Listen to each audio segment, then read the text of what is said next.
Bom, aqui o que nós temos o Harry, que era na Bioma. Sabe se lá? Non, pas jour. Non, bem, non, e que portanto- ele custa do Gabe, permo que é diferente. Ah bom, pour Entre la Runce e As, que já alugava passar, que é complicado.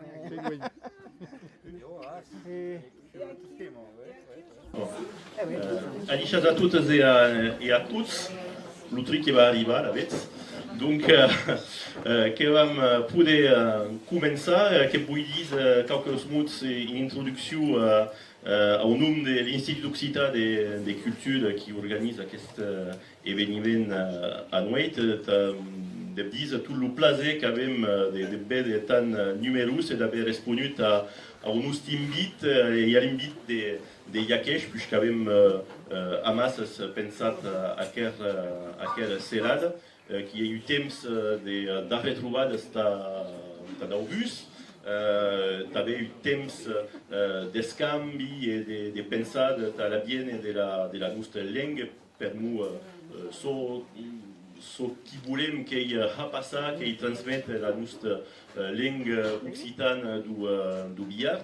La veig que vull dir un gran mercès a Iaqueix, del qual, que l'he dit, avem pensat aquesta serada. Iaqueix qui, dus o tres anys ens veia els films que va tornar a descobrir a nois, aquests films rodats, enregistrats ací en Badasp en 1976, que ens veia per mu la missió d'un nostre institut que hi ha l'encop de salvaguardar tot mostras, tot so d'enregistrat dels testimoniatges en llengua occitana. E més també dus restituir, dus presentar o dus rendre accessibles ao món que sia sus internet o au parat d'eveniments com aquesta anual. Que vull també remerciar a Richard Lecos, qui és anual que és el cameraman, mais que és qui ha numeritzat o hat numeritzat aquests films i que m'ha treballat que siguin disponibles donc sur internet dans la lua versió original, com et sabeu, els que són estat enregistrat a l'època, tot que s'ha fet en viernes, la veig que hem volut restituir aquella versió original que sigui disponible a tots. Donc, d'ací quelques setmanes o més que podrem també descobrir aquests films en línia. També a remerciar la transhumance al seu arcuell, per que hi loc agradiu, calorós, i qui diríeu que heu parat d'un aperitiu qui serà servit après aquelles presentacions, que podem continuar de descanviar, diríeu un petit indicateur, que veig quelques cantarelles així.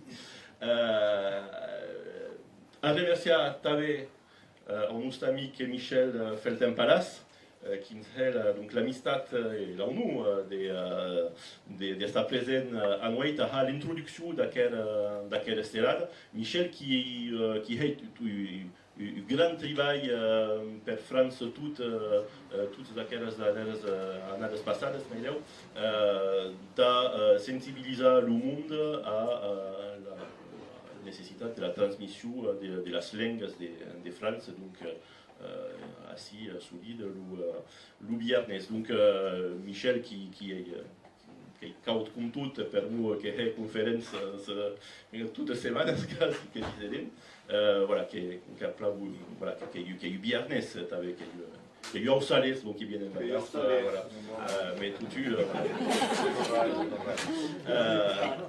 donc voilà, que ha aquest plaer i donc que va ha l'introducció de la serada. Merci també al meu col·lega Rémi Verdú qui ha organitzat tot això de tota l'organització logística i també intel·lectual que vam dir de la serada. Merci a ell. Que vau deixar que hi ha per a final i que vau deixar la plaça al rei Monsieur Ouvrier. Merci. Que você ia estar mientras.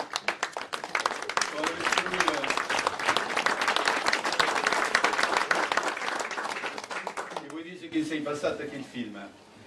Cari copain, io d'après Jean-Michel Mariou, qui era le debut de Jacques Chancel. Jacques Chancel, je ne sais pas si vous savez, qui era un animateur de la télévision. Et il dit que se stanquem à Lou, en Bigorre, au cassette de Miramont, che era l'endret on despori e vive la sua mãe che era di Chivo e che viscu la metà della sua vita qui. Donc avem batalat e puis che era per Nadal che telefonè e che mi guardava che voia une série d'émissions sus mainadias et en particulier sus los mainats de la montagne. Che dit oh e m'ajuderes. Bon, che dit oh. Mais io che he posat una condició. Que he dit, mais fida't, que parle en miarnès et d'avió que serà tot en miarnès, autrament que harà chez eux. Que ha plantinut la causa e que m'ha enviat tota l'equipe ací, tarà un film. Que avem arribat, per mo que hi havia productrice que cal veure que nevava, que hi ha talús dos hauts, aquí, en les bordes on hi havia, bon, que avem arribat. Et après, il a pris le film, quand il est à Paris, il a le sous-titrage. En réalité, il n'y avait pas de sous-titrage à l'époque. Car il y a un bus qui passait par-dessus l'autre. Avec un puyat d'Ioyane, qui est ici au devant, d'Aidius, Joël, et un puyat d'un avion qui a le permis cop, tu. Et je t'avais. Qui a le permis cop. Che mi a Serra, che mi souviene che mi è stata accogliuta là, che aveva mingiato un sé, che io avevo permesso che hanno erit con che a mingiare, che arriverà di Capagliù, che ha detto a noi, pas io a cuore. E perché non lo parte, che si non parte che e perché tutto verde. E per dentro due giorni non mi mingiata re. Ah, re. Donc, che avevamo fait un travail sul titolaggio, tutto che roba, e che mi lasciato, así, il film che è passato alla télé, che aveva avuto reportage su Télé 7 jours, première pagina di Télé 7 jours, e sa so che andai, che sono piosa che io, cosa aveva a tavola di so dei libri marciani che io, e che l'hanno descugnata la tavola, al ver che stu che occupa la traversa, e che era in foto, la traversa occupata, e la Lili Marchand mi ha telefonato e mi ha detto che è delle Speroias. Voilà, a tal le film. Et en partant de Paris, Jean-Claude Brialy, l'oreille de Jacques, qui me confiait ce qu'il y a à faire galetas.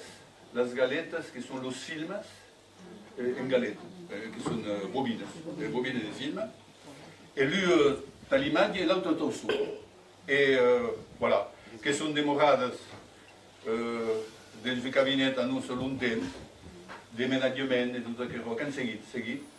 Et puis, il y a 2 ans, je suis permis que m'envie le film, en version l'eau qui est repassé à la télé, et que je n'ai pas vu, bon. Et je, que l'ai tourné à Tespia, et que je me suis dit, il depuis tout de suite, encore en français, et que je me suis souvenu de la galette. Et aquí que j'ai parlé à un ami qui est aquí, qui filme, et qui a tout ce qui calait, a numérisé les causes, et qui arrive à venir à casa, et me dit, mais oh, la bande son, c'est même l'original, tout en occitan ouillard, tout en aspect. Et voilà, l'aventure qui commence aquí, et qui va continuer à penser. Voilà l'histoire.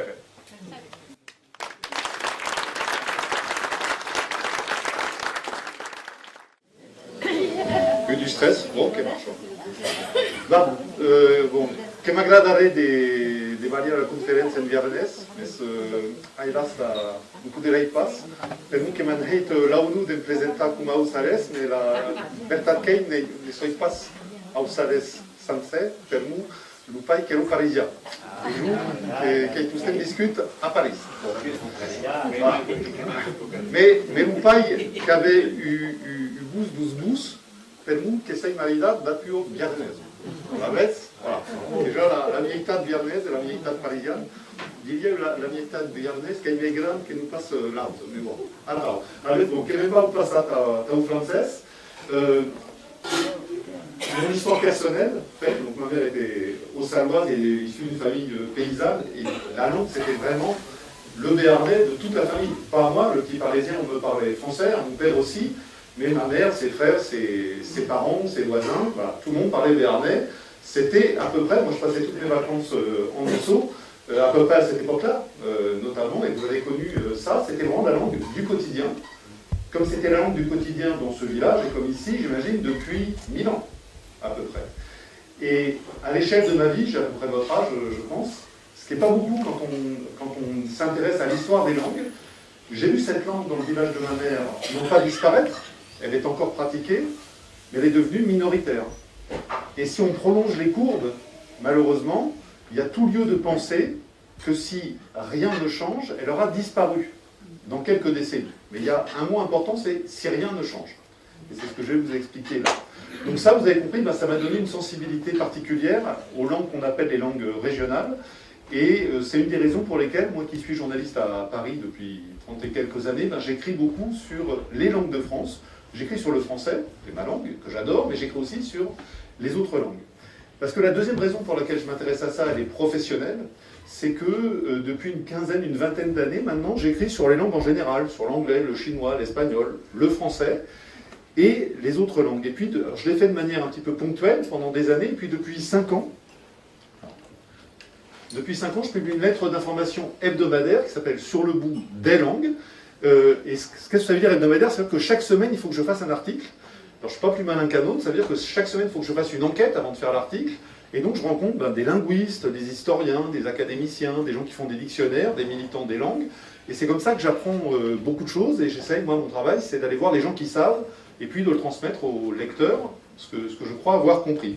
Puis à force d'écrire toutes les semaines pendant des années, j'ai fini par faire des livres avec un collègue que vous connaissez mieux que moi, Jean-Michel Apathy, qui est d'ailleurs pas de très loin ici. On a fait un livre pour dénoncer ce qui est une discrimination liée aux accents régionaux, puisque en France, vous avez beau parler le meilleur français du monde, avoir toutes les compétences dans certains métiers, vous êtes exclu en raison de votre accent régional.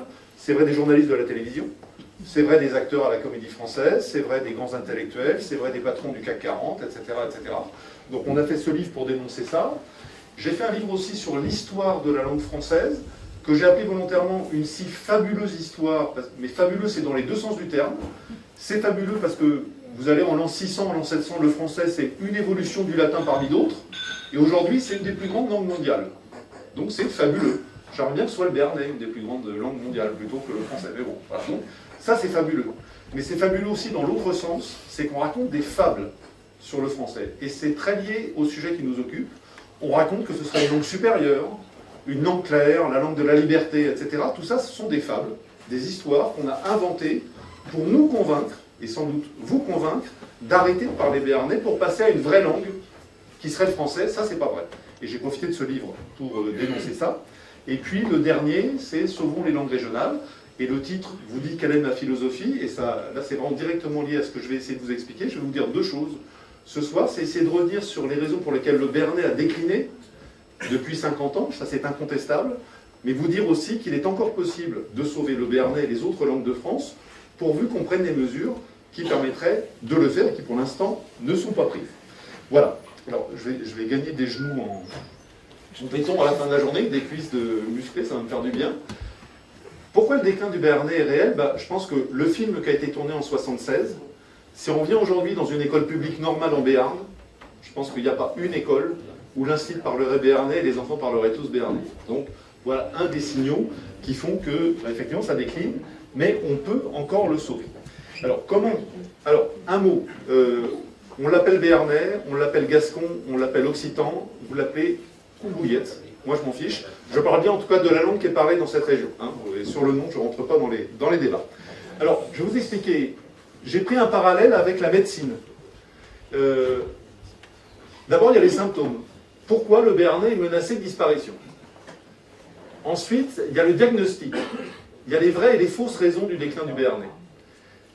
Ensuite, c'est pourquoi on peut encore y croire, ce sera l'état du malade. Et puis à la fin, je vais faire l'ordonnance avec ce qu'il faut faire pour le sauver. C'est possible? Merci. Bon, tant pis, je ne serai pas musclé à la fin de la séance. Alors, pourquoi le béarnais est menacé d'extinction? Juste un mot, ce que je vous dis du béarnais, c'est vrai de toutes les langues de France. Les voilà, les langues de France, c'est pas très connu, finalement. On a en France plein de langues qui sont issues du latin. Vous savez peut-être qu'avant que les Romains n'arrivent, César et ses copains, ici on ne parlait pas latin par définition, comme dans le reste de la France. Dans le reste de la France, on parlait gaulois. Et puis, dans la région aussi où c'est marqué gascon et basque, on parlait basque. Ça me fait mal au cœur de le dire, mais Larens, par exemple, c'est un nom basque. Parce que les gens ici parlaient basque, et donc ils ont donné à leur environnement des noms basques. Et puis les Romains sont arrivés, il y a une partie des anciens basques qui sont passés au latin, c'est les gascons. Et puis les basques, ils ont continué à parler basque, mais leur territoire s'est considérablement rétréci. Vous voyez, c'est celui qui est en rose. Et donc le gascon, c'est une langue issue du latin. Vous avez le languedocien, vous avez l'auvergnat, vous avez ce qu'allait devenir le français, hein, qui n'est pas marqué ici, là, mais vous avez le normand, le picard, tout ça sont des langues latines. Vous avez aussi le catalan, vous avez aussi le corse, vous avez aussi le franco-provençal. Et ces langues, elles ont évolué, et aujourd'hui, on ne se comprend plus dans ces langues. Comme on ne comprend plus les roumains, les espagnols, les portugais, sont aussi des langues issues du latin. Avec le temps, les langues se divergent, et on ne se comprend plus, mais ce sont des langues toutes issues du latin. Donc c'est l'essentiel, mais ce n'est pas tout. On a des langues germaniques, le plus connu c'est l'alsacien. Mais vous avez aussi juste à côté le francique, et puis tout en haut le flamand. Tout ça ce sont des langues germaniques, tout ça c'est pas des langues latines. On a le breton. Le breton c'est une langue celtique, c'est une langue gauloise si vous voulez, c'est la seule langue qui nous rattache à notre passé gaulois. Et puis on a le basque, sur laquelle les savants se penchent depuis des années, parce que c'est une langue plus ancienne que toutes les autres. Je ne rentre pas sur les origines du basque qui sont controversées. Mais voilà le patrimoine de la France, qui est un patrimoine linguistique extraordinaire. Je ne parle même pas de l'outre-mer, je parle juste de la métropole. Selon tous les experts, on a le plus grand patrimoine linguistique d'Europe. Et bizarrement, alors qu'on a une richesse extraordinaire, cette richesse, on ne cherche pas à l'entretenir, on cherche à la détruire. Et ça, il y a un paradoxe français. Alors, quel est l'avenir de ces langues? Alors, c'est pas moi qui vous le dis, hein, je vous ai pris les prévisions de l'UNESCO, et j'ai pris les appellations de l'UNESCO. Alors, sont qualifiées de vulnérables. C'est pas terrible. Le basque, le francique, mosellan et l'alsacien, c'est pas terrible, mais c'est ce qu'il y a de mieux. Parce que les autres sont considérés comme en danger. Donc, nous, on est là, hein, le béarnais, le gascon, au même niveau que le corse, que le franco-provençal et que le provençal alpin. Là, ça va moins bien. Et toutes les autres, c'est pire. Sérieusement en danger, l'auvergnat, le bourguignon, le breton, le champenois, le franc-comtois, le gallo, le languedocien, le limousin, le lorrain, le normand, le picard, le poitevin-saint-onget, le provençal. Et donc, que nous disent les experts? Eh bien, c'est rien ne change. Toutes ces langues auront disparu d'ici à la fin du siècle, sauf le français. Donc on a un patrimoine extraordinaire qui est menacé de mort. C'est rien ne change. Voilà la situation. Alors quelles sont les raisons de ce déclin? Il y a les fausses raisons, il y a les vraies raisons. Dans les fausses raisons, vous avez peut-être entendu dire que le français c'était une langue supérieure aux autres. Pas de chance. N'importe quel étudiant en première année de linguistique, s'il écrit ça, il ne passe pas en deuxième année parce que c'est faux. Toutes les langues, d'un point de vue linguistique, sont égales. Alors je vais vous montrer quelques exemples issus du gascon. Vous savez qu'en français, par exemple, on utilise le même mot pour parler du prix d'un kilo de tomates et du prix Goncourt. C'est pas la même chose, un prix littéraire et le prix d'un kilo de tomates. Et en béarnais, on a deux mots. Pardon, je ne l'ai pas mis ici. Louprette et loupraigne. Nous, on a deux mots pour désigner deux réalités différentes. Le français n'en a qu'un. Deuxième exemple, chercher. En français, je dis je cherche mes clés, je ne sais pas où elles sont, et je vais chercher ma fille à l'école. Si je n'ai pas abusé du Jurançon, normalement, je sais où elle est. En français, en gascon, on a deux mots, coélier et cerca. En français, il n'y en a qu'un. Et puis on a en gascon quelque chose qui n'existe pas en français, c'est un temps particulier qui est le futur du passé. En français, alors là, je crois que je l'ai marqué. Oui, c'est compliqué. Alors j'ai triché, je vais vous dire. Donc, tu m'avais dit avant-hier que tu viendrais hier. Avant-hier et hier, c'est le passé, mais avant-hier, c'est plus loin dans le passé, et hier, c'est moins loin. Donc c'est le futur du passé. En français, on utilise le conditionnel, tu viendrais. Alors comme c'est aussi qu'on a deux graphies, j'ai écrit dans les deux, je me suis peut-être trompé parce que je ne maîtrise pas le futur du passé, je vous le dis franchement. Che m'avete dit davanti de que bien gures G. Là, vous avez dans les deux graphies, voilà un ton qui existe en gascon, qui n'existe pas en français. Ce ne sont que quelques exemples. Je pourrais continuer. Donc voilà des nuances qui existent en gascon qui n'existent pas en français. Est-ce que j'en déduis que le gascon, c'est une langue supérieure au français? Oui. Non. J'en déduis qu'il existe en gascon des nuances qui n'existent pas en français, tout comme il existe en français des nuances qui n'existent pas en gascon. Et c'est vrai de toutes les langues du monde. Toutes les langues possèdent des nuances que d'autres n'ont pas. Il n'y a pas de différence linguistique. Toutes les langues peuvent tout dire. Mais on nous a fait croire le contraire pour imposer le français et nous dissuader de continuer à parler le béarnais. Ici. Aucune langue n'est supérieure à l'autre. Alors on dit, oui, mais il y a une supériorité littéraire du français. Alors, je conviens volontiers qu'il y a eu plus de chefs-d'œuvre écrits en français que dans les autres langues. Mais pourquoi? Parce que seul le français permettrait d'écrire des chefs-d'œuvre ou parce que le français a été avantagé? Là, évidemment, parce que le français a été avantagé. À la télévision, si vous regardez la grande librairie de François Bunel, combien de fois vous voyez des auteurs qui écrivent en béarnais? Jamais. En alsacien? Jamais. En corse? Jamais. Est-ce qu'ils sont étudiés à l'école, ces auteurs? Non. Donc, en France, si vous voulez être reconnu comme un écrivain, vous n'avez quasiment aucune chance de le faire si vous n'écrivez pas en français. Et donc, c'est pour ça qu'au cours des siècles, les gens se sont mis à écrire en français, sinon vous n'étiez pas reconnu du tout. Voilà. Mais nous avons la chance, pour les Languedoc, d'avoir un passé littéraire et un présent littéraire extraordinaire.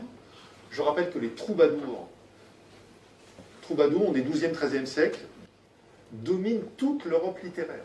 Toute l'Europe littéraire est admiratrice des troubadours et va copier les troubadours, y compris les écrivains français, y compris la cour du roi de France. Et ils n'écrivaient pas en français, ils écrivaient en oc. Pays de Garros, considéré comme l'égal de Ronsard, sous la Renaissance, mais dont on ne parle pas, mais immense écrivain qui fait l'objet de thèses et de travaux universitaires dans le monde entier. Il est gascon, il écrit en gascon, mais on ne nous l'a pas appris. Troisième exemple, Frédéric Mistral, provençal, prix Nobel de littérature, pour une œuvre en provençal. Donc il n'y a pas de problème. Nos langues, a fortiori ici en Béarn, sont tout à fait aptes à la littérature, elles l'ont prouvé dans le passé, et c'est vrai de toutes les langues. Ne croyons pas que le français est une langue supérieure. Dernier argument, c'était des langues qui étaient adaptées au monde rural, mais ce n'est pas adapté à la France moderne. Et bien ça aussi c'est complètement faux. Et pour le comprendre, je vais vous prendre l'exemple de deux langues, le breton et le gallois. Vous avez ici l'évolution du nombre de locuteurs du gallois en orange et le nombre de locuteurs du breton en bleu. Pourquoi je vous prends ces deux langues? Ce sont deux langues celtiques. Je vous ai dit que le breton, ça ressemblait au gaulois, et le gallois, ça ressemble au gaulois. C'est une autre langue celtique. Donc c'est des langues qui appartiennent à la même famille. Deux langues parlées dans deux pays proches, le Royaume-Uni et la France, de développement économique comparable, je ne vous prends pas la Papouasie-Nouvelle-Guinée, et deux langues qui avaient donc exactement le même nombre de locuteurs et qui font face chacune à une langue nationale très puissante, le français en France et l'anglais au Royaume-Uni, encore plus puissant. Si ces langues n'étaient pas adaptées à la modernité, pourquoi le gallois gagnerait-il des locuteurs alors que le breton en perd? C'est pas ça la raison. La raison, elle est simple. C'est que les mesures qui sont prises en faveur du gallois ne sont pas prises en faveur du breton. Un seul exemple. Au Pays de Galles, tous les enfants de toutes les écoles publiques comprises, toutes les écoles, sont obligés de suivre des cours de gallois jusqu'à l'âge de 16 ans. Et concrètement, vous n'avez pas le bac au Pays de Galles si vous ne maîtrisez pas le gallois. Et l'anglais. Les enfants sont bilingues. Et vous êtes bilingues. On peut évidemment apprendre deux langues. En Bretagne, le breton n'est pas obligatoire dans toutes les écoles jusqu'à 16 ans. En Béarn, le béarnais n'est pas obligatoire dans toutes les écoles jusqu'à 16 ans. Imaginez que demain, pour avoir le bac en Béarn, il faille maîtriser et le français et le béarnais, et bien le nombre de locuteurs remonterait, évidemment. Au Pays de Galles, il y a une télévision publique depuis 50 ans, 100% en gallois, financée sur fonds publics. France 3 Bretagne ne diffuse pas en breton 24 heures sur 24 depuis 40 ans. France 3 Aquitaine ne diffuse pas en gascon depuis 40 ans. D'accord? Donc vous voyez les mesures qui sont prises. Au Pays de Galles, ça marche, vous gagnez des locuteurs. En France, on n'a pas les mêmes mesures, on en perd. Voilà. Donc la vraie cause du déclin de nos langues, elle n'est pas linguistique, elle est politique, au sens où on ne prend pas les mesures qui permettraient de sauver nos langues. Voilà. C'est tout. J'aime bien citer cette phrase d'un linguiste qui s'appelait Max Weinreich, qui avait dit ceci: la différence entre une langue et un dialecte, c'est que la langue a une armée.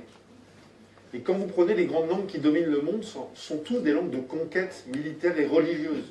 Prenez l'anglais, empire colonial, le français, empire colonial. L'espagnol, empire colonial. L'arabe, conquête religieuse.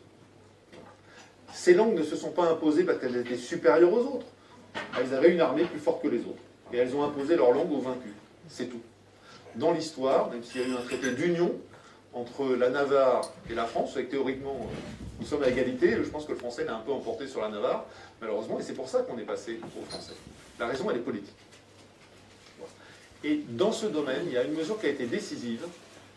Ça me fait mal au cœur, parce que moi je suis un défenseur de l'école publique, mais c'est l'école.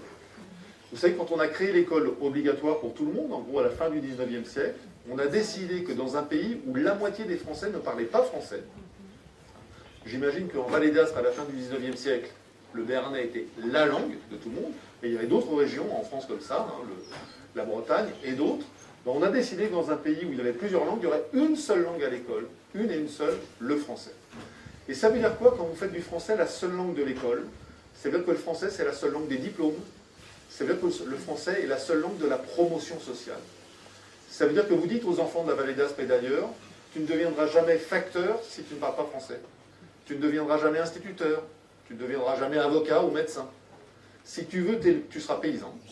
Et je n'ai pas besoin de vous décrire que paysan en Vallée d'Aspe et dans toute la France à la fin du 19e siècle, donc 99%, ça veut dire que tu seras miséreux. Et donc quand vous laissez le choix aux gens, entre une langue qui vous laisse une chance d'accéder à une forme de promotion sociale ou de vivre dans la misère, bah, le choix il n'est pas libre.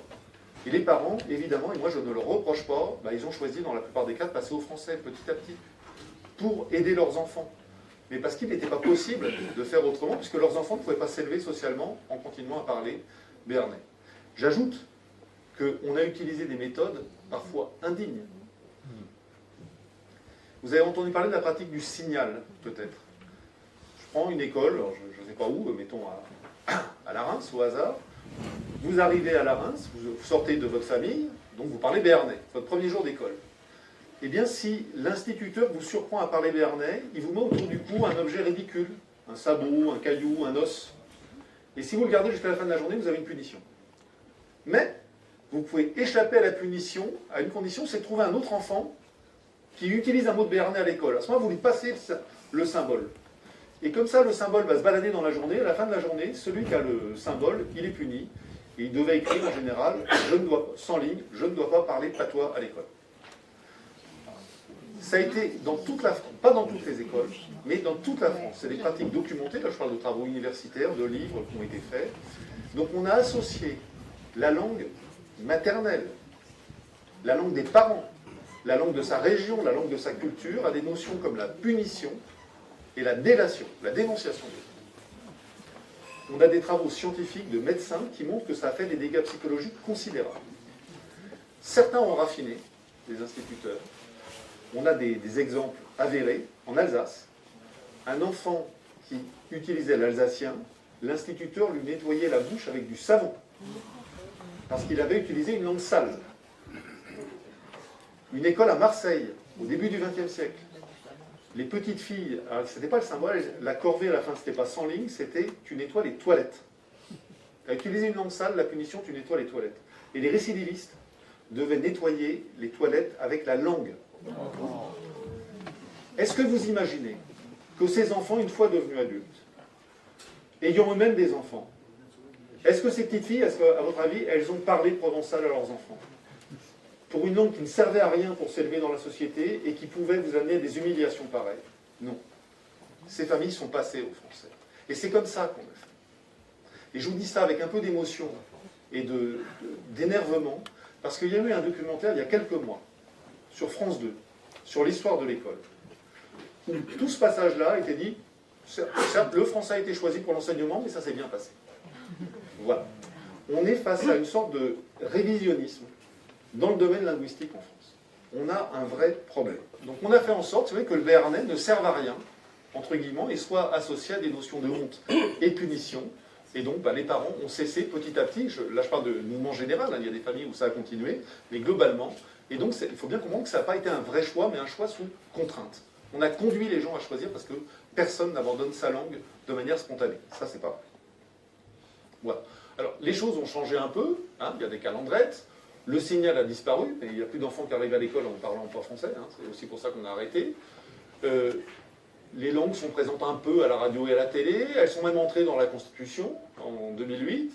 Et puis, bon, il y a une délégation générale au ministère de la Culture qui s'occupe des langues de France et de la langue française. Mais honnêtement, c'est rien du tout. Puisque quand on prend une mesure pour favoriser l'enseignement des langues régionales à l'école, vous avez peut-être entendu parler de la loi Molac qui a été votée il y a 2 ans. Elle a été censurée par le Conseil constitutionnel. Jean-Michel Blanquer a réduit les coefficients au bac pour les langues régionales, donc ça décourage les enfants de les prendre. Elles sont dans la Constitution, mais le Conseil constitutionnel estime que cet article n'ouvre aucun droit à personne, donc ça ne sert à rien. Radio-télé, 1% du temps d'antenne sur France Bleu, je ne vous dis pas sur RTL et sur France Inter. Et puis la délégation aux langues françaises, elle affecte 2 millions d'euros à l'ensemble des langues de France, dont les langues d'outre-mer. Il va y avoir une cité de la langue française ouverte à Villers-Cotterêts, c'est 250 millions, juste ça. Donc en fait c'est voilà, infinitésimal. Voilà, alors là, moi je vous ai plombé le moral, mais je vais essayer de vous dire pourquoi on peut encore y croire. Alors, l'état du malade. Pourquoi est-ce qu'on peut encore sauver ces langues? Il y a plusieurs raisons. Premièrement, on a Internet. Et Internet, c'est génial. Parce que ça permet d'apprendre, par exemple, moi je suis à Paris, je prends des cours de béarnais toutes les semaines par Internet. Et ça, je ne pouvais pas le faire avant. Vous pouvez prendre des cours, vous pouvez apprendre, vous pouvez être relié à des gens qui parlent avec vous, vous pouvez faire des échanges. Deuxièmement, on vous a peut-être dit à certains d'entre vous, on a dit à vos parents, il ne faut pas parler patois, parce que tu vas empêcher ton enfant d'apprendre le français. Personne ne l'a entendu ça à l'école? Voilà. On sait aujourd'hui que c'est faux. Un enfant qui parle 2 langues petit, non seulement il va en apprendre plus facilement une 3e, une 4e, une 5e, mais il va mieux réussir dans toutes les études. Pourquoi? Parce que votre cerveau, il passe par 2 chemins différents. Donc il est habitué à la complexité, et donc il est habitué à apprendre. Et donc il va être meilleur en histoire, il va être meilleur en maths, il va être meilleur en français. Et on a les preuves aujourd'hui, vous savez qu'il y a des régions en France où vous avez tout un système scolaire en école immersive. Par exemple, les enfants apprennent tout en basque, juste à côté d'ici. Et aujourd'hui, ces enfants, ils sont allés jusqu'au bac. Eh bien, les études montrent que ces enfants ont de meilleurs résultats au français dans toute leur scolarité. Alors que les premières années, ils n'ont fait que du basque. Mais ils parlent 2 langues, et le bilinguisme précoce est un avantage scolaire. Et donc, si, non seulement en parlant 2 langues dans les écoles, on favoriserait la diversité, on garderait notre diversité linguistique, mais on aurait des enfants meilleurs à l'école. Donc la France est folle de lutter contre ces langues. On avait des générations bilingues. Vous en êtes un exemple. Et au lieu d'encourager ça, on cherche à le décourager. C'est démenti par les sciences. Il y a une demande. Dans les calendrettes et dans les autres écoles, il y a plus de parents qui vont mettre leurs enfants qu'on peut en accueillir. Et puis, on sait ce qu'il faudrait faire, c'est ce que je vais vous expliquer juste à la fin. Et puis, il reste des locuteurs. On en a ici, on dit, oui, mais moins qu'avant. C'est vrai, moins qu'avant. Mais regardez, voilà des chiffres, une enquête qui a été faite récemment sur le nombre de locuteurs. 18% des Français parlent une langue régionale de manière régulière. 18%, c'est 10 millions de personnes. 10 millions de Français, aujourd'hui. Je veux bien qu'on dise qu'il n'y a plus personne qui parle une langue régionale, mais 10 millions de Français, c'est plus que de musulmans. Donc dire que plus personne ne parle les langues régionales, c'est comme si je disais qu'il n'y a pas de musulmans en France. C'est plus qu'une audience d'un match de foot de l'équipe de France à la télévision à 20h30. Dire que personne ne parle une langue régionale, c'est dire que personne ne s'intéresse au foot. En France. Vous voyez le niveau intellectuel des gens qui affirment ça. Ils veulent nous faire croire que nos langues sont mortes, ça n'est pas vrai. On a un nombre de locuteurs encore considérable, et n'oubliez pas qu'en plus des locuteurs, il y a des gens qui ne parlent pas, ou qui ne parlent pas bien, comme moi, mais qui ont entendu des gens parler, et qui y sont attachés affectivement, et qui donc nous soutiennent et sont favorables. Voilà, parce que ça me rappelle ma mère, ma grand-mère, mon oncle, mon cousin. Et ça nous fait un socle formidable. Ajoutons les enseignants, ajoutons les gens qui travaillent pour nos langues, ajoutons les écrivains, ajoutons les artistes. Voilà, on a un socle qui est largement suffisant, il n'y a aucun problème. Voilà les chiffres. Sur la région, en Béarn, on est entre 11 et 13% de la population, selon une autre enquête. Voilà, alors qu'est-ce qu'il faut faire? C'est l'ordonnance, et je termine avec ça. Eh bien, c'est très simple. Il suffit de faire ce qui se fait à l'étranger. Je vous ai parlé du Pays de Galles, mais le Pays de Galles n'est pas du tout une exception, c'est la France qui est une exception. Dans tous les pays autour de nous, on a pris des mesures, et ça marche très bien. Royaume-Uni, Italie, Espagne, Suisse, Canada, Luxembourg, Finlande, oui, on n'est pas, encore une fois, en Papouasie-Nouvelle-Guinée. Hein. Là, je vous cite des mesures, vous allez voir, qui sont prises autour de nous, et la règle simple, c'est qu'il faut rendre, et pas rendre d'air, de nouveau le béarnais utile. Parce que si nos parents, nos grands-parents, nos arrière-grands-parents sont passés au français, parce qu'il était plus utile, si des gens apprennent l'anglais, c'est parce que c'est plus utile. Et donc une langue ne peut pas s'en sortir si elle n'est pas utile. Alors voilà des mesures qu'on peut prendre. Vous savez que les enfants sont des éponges, ils peuvent apprendre n'importe quelle langue, il faut créer des crèches et des garderies bilingues, français, béarnais. Et je vous assure qu'on aura des enfants qui parleront et français et béarnais. Il faut le faire sur fonds public, hein. Il en existe sur fonds privés, associatifs, Jacques le sait très bien, mais il faudrait que ce soit une politique publique. Et ça ne coûte pas plus cher. Hein. 1 heure de puéricultrice, c'est 1 heure de puéricultrice. Dans l'enseignement, il faut que l'étude du béarnais soit obligatoire dans toutes les écoles jusqu'à 16 ans, comme au Pays de Galles.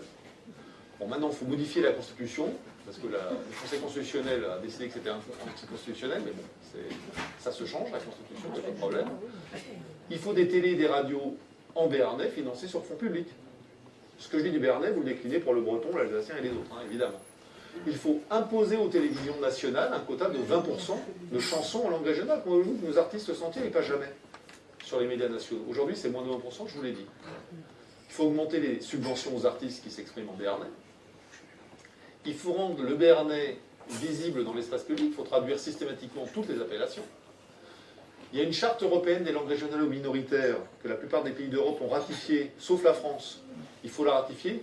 Il ne faut pas non plus survaloriser cet aspect-là, j'en parlerai peut-être après, mais enfin, symboliquement, c'est important. Dans les administrations, il faut que les administrations locales utilisent en priorité le béarnais. Vous allez à la mairie de Bedouze, vous allez au trésor public, vous allez à la poste, vous parlez béarnais et vous êtes en droit que quelqu'un vous réponde en béarnais. Ça fait rire, mais je comprends. Hein. Mais souvenez-vous qu'avant, c'était la règle normale. Et c'était quand il fallait passer au français que c'était compliqué. Et là, je vous prends des mesures qui existent au Québec, en Catalogne, au Pays de Galles et ailleurs. Dans les assemblées politiques locales, j'ai pris le mot Stéphane Suez, il faut que les délibérations puissent se dérouler en béarnais. C'est interdit par la justice, hein, aujourd'hui, il y a eu un jugement il y a 15 jours. Dans les magasins, il faut qu'on ait des modes d'emploi et des étiquetages en béarnais. C'est le cas en Catalogne. Il faut que le consommateur puisse être informé et servi en béarnais. Il faut un affichage bilingue français-béarnais à l'intérieur et à l'extérieur.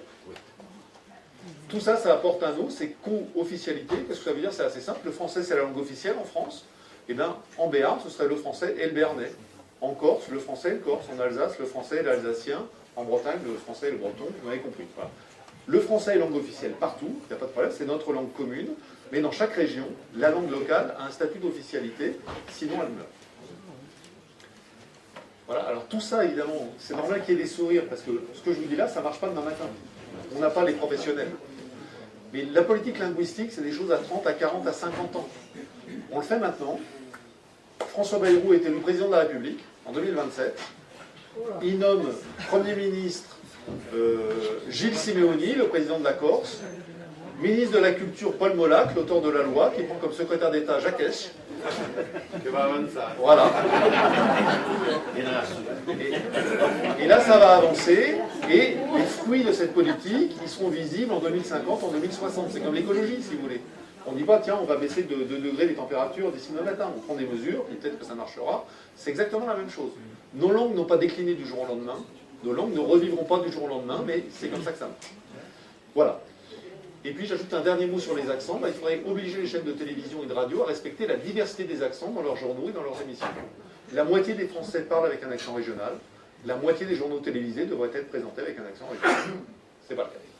Voilà. Je résume. Il faut partout des crèches et des garderies bilingues. Il faut rendre obligatoire l'étude du béarnais dans toutes les écoles jusqu'à 16 ans. Il faut modifier la Constitution. Il faut des télés et des radios en béarnais sur fonds publics, des quotas de chansons en langue régionale à la télé, des subventions aux artistes, une signalétique bilingue, ratifier la charte européenne, rendre le béarnais prioritaire dans les administrations locales, autoriser les délibérations en béarnais dans les assemblées politiques, des modes d'emploi et d'étiquetage en béarnais dans les commerces, le droit d'être informé et servi en béarnais dans les commerces, un affichage bilingue, la co-officialité, un grand plan de formation et une diversité d'actions à la télévision. Si on fait ça, le béarnais est sauvé. Le béarnais est sauvé. Si on fait ça. Donc ça veut dire que si le béarnais n'est pas sauvé, c'est pas parce qu'on ne peut pas le sauver, mais parce qu'on ne veut pas le sauver. C'est très différent. Et donc si on veut que ça marche, il faut convaincre les politiques de prendre des mesures, et pour ça, il faut convaincre l'opinion. Je vous rassure, on n'est pas obligé de faire tout ça pour que ça marche. Je vous ai juste égrené des mesures qui existent. D'accord? Donc c'est pas moi qui, dans mon petit cerveau, prend trop de cocaïne ou boit trop de jurançon et qui dit n'importe quoi. J'ai recensé des choses qui se font ailleurs, dans des pays où ça va bien. Hein. Bon, la Suisse, on parle 4 langues en Suisse. La Suisse, c'est un pays qui est correctement géré, à ma connaissance. Et c'est à peu près une démocratie. D'accord? Donc ça nous paraît fou parce qu'on est français et qu'on n'est pas habitué à ça.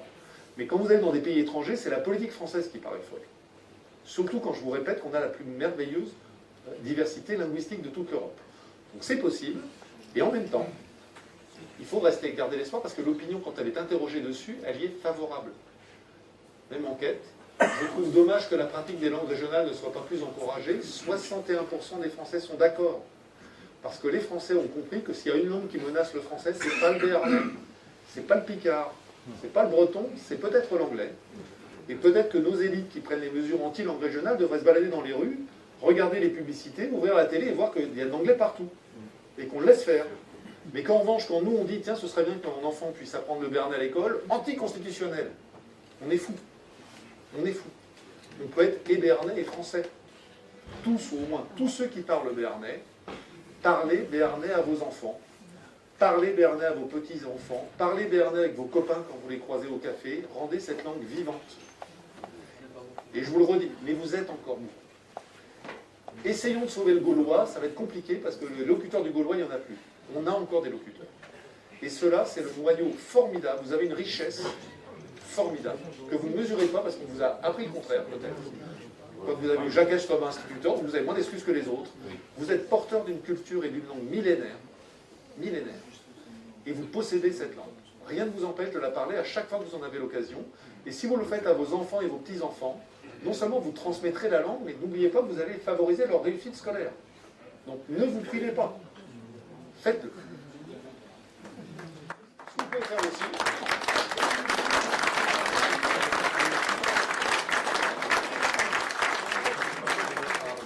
montrez votre attachement à la culture.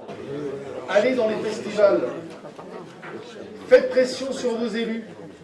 Faites pression sur vos élus pour qu'on crée des calendriers. C'est la méthode la plus efficace pour former des locuteurs. Pour faire venir, quand il y a un festival, des artistes qui chantent en béarnais plutôt qu'un chanteur qui chante en anglais. Ici en Béarn. Pour acheter des livres en béarnais dans les médiathèques, pour avoir une signalétique bien. Et donc moi je vous le dis, notre langue elle est fragile, l'État ne fera pas le maximum pour nous aider, mais on peut faire pression. L'opinion est avec nous, il y a plein de gens qui se bagarrent, il est encore temps de sauver le béarnais. Siam Hadit. Merci.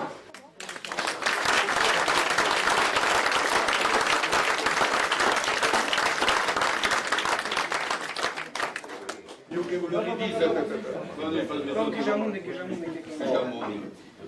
che volevo venire con Carré, n'est pas jamais de séparat le pays de la langue. Non. Et que c'est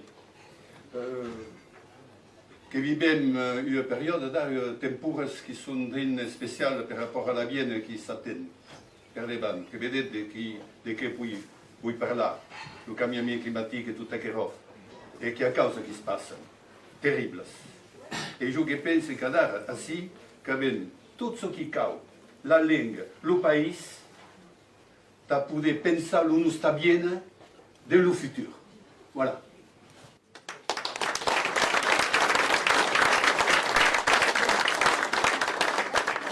Chens transició. Le film en biarnès, chens le doublage en francès, donc que podem proposar a France 3 ou à d'autres si cau programme en biarnès. Alors, en exclusivité.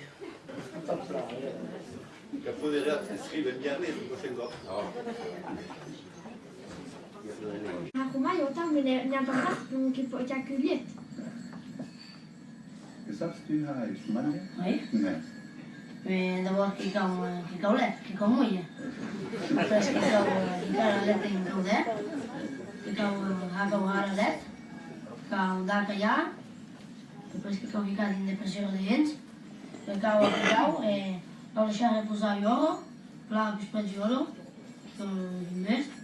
E depois, quando tu não acabar, 5 10 minutos, tem que só que cada boria depois em cá, que depende, casando depois.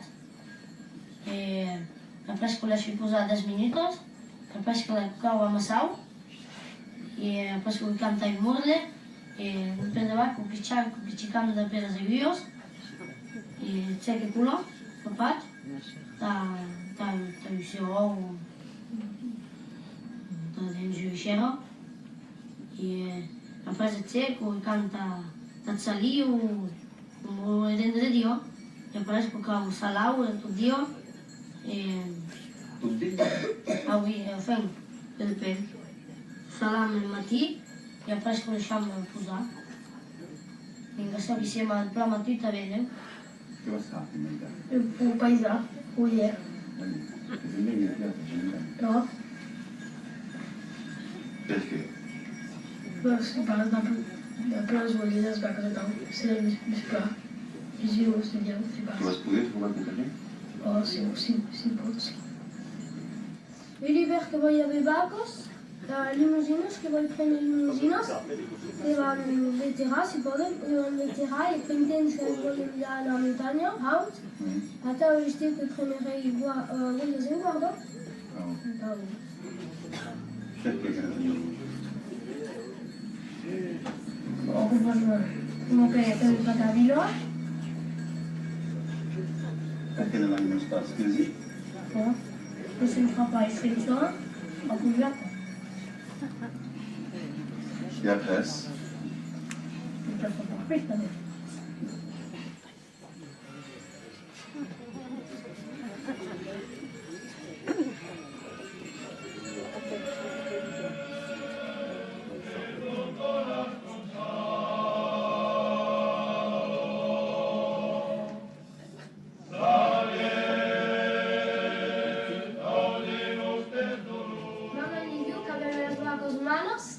Que las carei y ahí en la montaña a Verangel, que s'appelle, de la Baita Verangel, a la vez que passam un serot que s'appelle el serot de la Catilla, et maman quand une brut, alors que se dit, le color avança, també de ce qui est.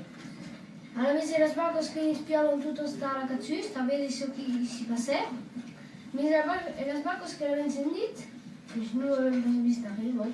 I final, alors maman que y avait une bouche, maman qui tire le cap d'arrêt avec une bouche, et bien tu bouquet tout saute. Alors qu'est-ce qu'elle me dit, Joël, viens vite voir un petit ours. Je suis bon, tu vois l'idée d'un petit ours, bon. Que era heroic, que era uns poquitos avellos, que era heroic. Après j'ai eu que passe avec une bouche, et maman qui a retosté me train de loup, et tout le corps que vi rozvoji ta Catsus, que ve de luso, e la luso que era atau da pe as patas de daman, me sentiu que veio ruhko da have za taula, u arve sul atau cara. Que era da que ti arve da taula, sentiu, mas é pas heroic.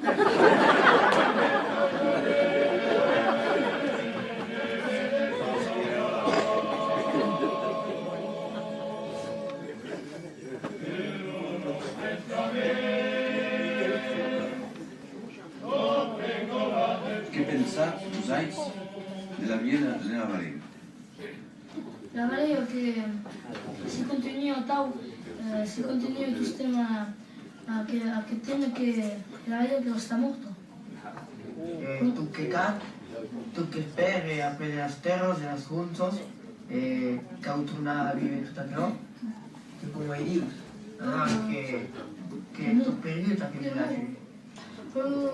Que es ven, totes les marisures i les bordes que es venen, i no hi ha els que porta el paisà, n'hi ha que 3 o 4 a més, i n'hi ha que li més. Alors que hi ha Bernard i Christian qui se com de les crapos, que em passa per aquell hotel. Usted l'ultima vez que la Maria che vuole fare, che vuole demorarsi, che si sta lì da paesano, no?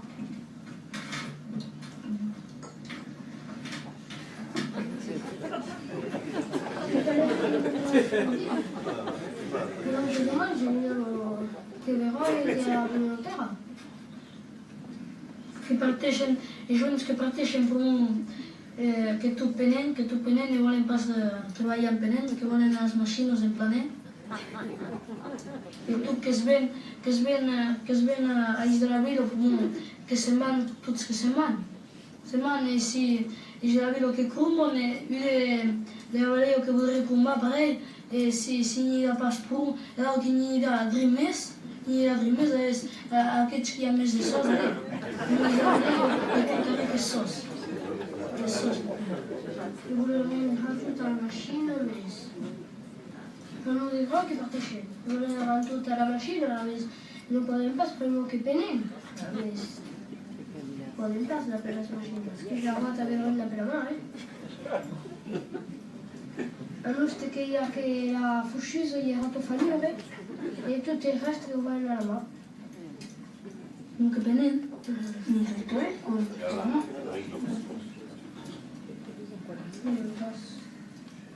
Siamo planeta, avem mașină, ziamis. Mă dar pe jonci ca mine de isto se scambiască spre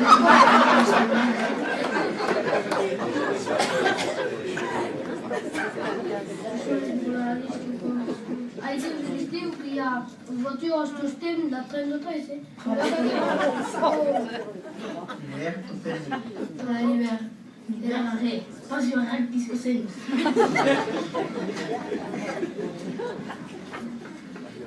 Vamos dar aqui juntos com a parte central ali, era séculos que puxam um produto mais ajuda, a nós nos escapar. Sarà che ea deci ani de zi nu ia că serios, nu poate serios nu ăsta. Boas que vai estar preso. Aqui la faula. A tipo che bene la mai su. Mas que era bom, pena que só que comprou um problema de sócio. Mas não tem de sócio. Como não é só do capitão? Ale, vai estar das aulas. Perché parlas in milanese? E per nunca fare parlata, perché nunca me l'ha messa la gioia guarda che cavolo parla e patto è per un francese non va comprendere. Che cosa vedo da per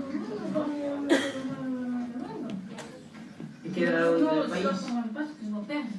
Oh, che la lunga del paese, che gli altri dicono che era i parisieni, pareil, che dicono che era loin, che era a Bralba così la Zoe e tutto. Perché che si parla a tu. Che comunione della lingua. Non so fare, è un cambio come l'espagnolo e come l'inglese. Che parti della Valeo? Io credo che avete tu nella scuola, che tu ne hai parlato tutti i mondi. Molta vieja. Non hai detto perché che l'ha parlato. Che tu mi però, che cavo, tutte le note della lingua, parlo di sapere.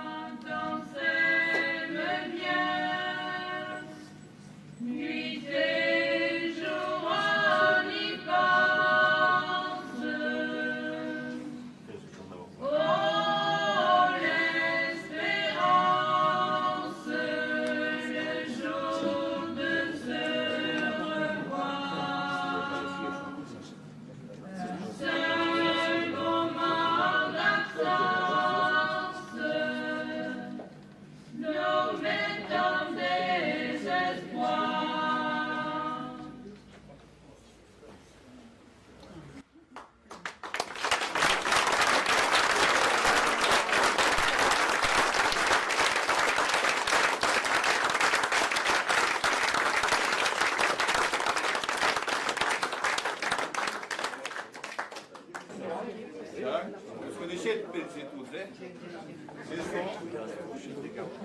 Albert?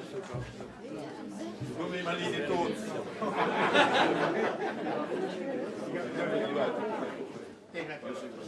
No, no.